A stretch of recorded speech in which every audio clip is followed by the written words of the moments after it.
সবকিছু রেডি করার পরেও তোরা হাঙ্কির পোলারা যদি 2 লক্ষ টাকা যদি একটা বিমান টিকিট নেস, তাইলে ওই লোকটার কি অবস্থা হইবে? এই লোকটা কিভাবে বিদেশে আসবে? প্রবাসীর দিলের চোট বোঝে না কোনো হালাই, প্রবাসীর দিলের চোট বোঝে না কোনো হালাই। ভাইসা গেছে প্রবাসী, ভাইসা গেছে প্রবাসী, ভাইসা গেছে মাইনকার চিপায়। আহ, ইউনূস সরকারের উন্নয়নের ঠেলায় পাইসা গেছে প্রবাসী। যত প্রবাসী আছে চোখের পানি নাকের পানি সব এক হয়ে গেছে গা। প্রবাসী গো, 2 লক্ষ টাকায়ও পাওয়া যাচ্ছে না বিমানের টিকিট। আহারে, আহারে বাংলাদেশ, এই দেশ নিয়ে কোথায় যাবো আমরা? এই দেশের কথা আমরা কার কাছে বলবো? গর্বে তো আমাদের বুকটা ফাইটা পানি বাইরে দিচ্ছে। পানির সাথে অন্য কিছু বাইর হয়, ওইটা বলা যাবে না। আহারে দেশ, আহারে উন্নয়ন। যত সরকার আছে, যতগুলা সরকার এই পর্যন্ত বাংলাদেশে আসছে, মানে ধরেন যেভাবে যে সরকার বাংলাদেশের ক্ষমতায় আসুক, তারা সবসময় প্রবাসী বান্ধব থাকে।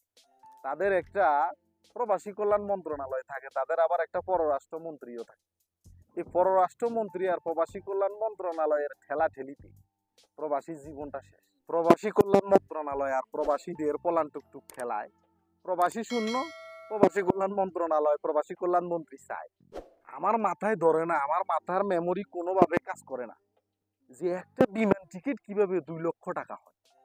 2 লক্ষ টাকার বেশি দিয়েও পাওয়া যাচ্ছে না বিমান টিকিট। কিরে শালারা, তোর ওই চেয়ারটাতে বসে কি করস? চেয়ারটাতে বসে বসে কি তোমরা ওইটা খাও? হ্যাঁ, ওইটা খাওয়ার কারণে তোমরা প্রবাসীদেরকে নিয়ে আগে যে কান্নাকাটি করছো, ওই কান্নাকাটির কথাগুলো তোমাদের মনে নাই? কিরে, এই যে লোকগুলো বিদেশে যাইতেছে, আমরা যে তাদেরকে বলি দেশের অবস্থা খারাপ, দেশের রিজার্ভের টাকা পয়সা নাই, আপনারা প্রবাসীরা টাকা পয়সা পাঠান, আমাদের রিজার্ভটা আবার একটু খারাপ। দেশের অবস্থা যদি ভালো হইতো তাহলে একটা মানুষ কি বিদেশের পিছনে দৌড়াইতো? দেশের অবস্থা ভালো হইলে তো কোনোভাবে বিদেশে আসতো না। একটা মানুষ বিদেশে আসার জন্য ভিসা কিনতে হয়, তারা মেডিকেল করতে হয়, তার ফিঙ্গারপ্রিন্ট দিতে হয়, সবকিছু করে তারপরে যে বিমান টিকিট কিনতে হয়। এখন ওই যে ভিসা মেডিকেল এইগুলোর পিছনে পিছনে দৌড়াইতে তোর অবস্থা খারাপ। ওই জমি বিক্রি করতেছে, ওই কিস্তি থেকে টাকা তুলতেছে, ওই আত্মীয় স্বজনের দ্বারা দ্বারে ঘুরতেছে, আমার কিছু টাকা পয়সা দেন, আমি একটু বিদেশে যাই, বিদেশে যাই যদি আমার অবস্থা সচল হয় আমি টাকাগুলো আবার ফেরত দিয়ে দিব। এই যে তার এই কান্নাকাটি কইরা সবাই থেকে টাকা পয়সা তুলে সেই মনে করেন যে কিসে কিনবে। সবকিছু রেডি করার পরেও তোরা হাঙ্কির পোলারা যদি 2 লক্ষ টাকা যদি একটা বিমান টিকিট নেস, তাইলে ওই লোকটার কি অবস্থা হইবে? এই লোকটা কিভাবে বিদেশে আসবো? আর এই লোকটা বিদেশে আইসা এই টাকাগুলো কিভাবে পরিশোধ করবো? কয় বছর লাগবে ওর পরিশোধ করতে? হাঙ্কির পোলারা তোরা কি একটা বার চিন্তা করছস? হ্যাঁ, তোরা প্রবাসীদেরকে নিয়ে বড় বড় কথা বলস, প্রবাসীদেরকে নিয়ে কান্নাকাটি করস, তোদের ওই কান্নাকাটি কোথায়?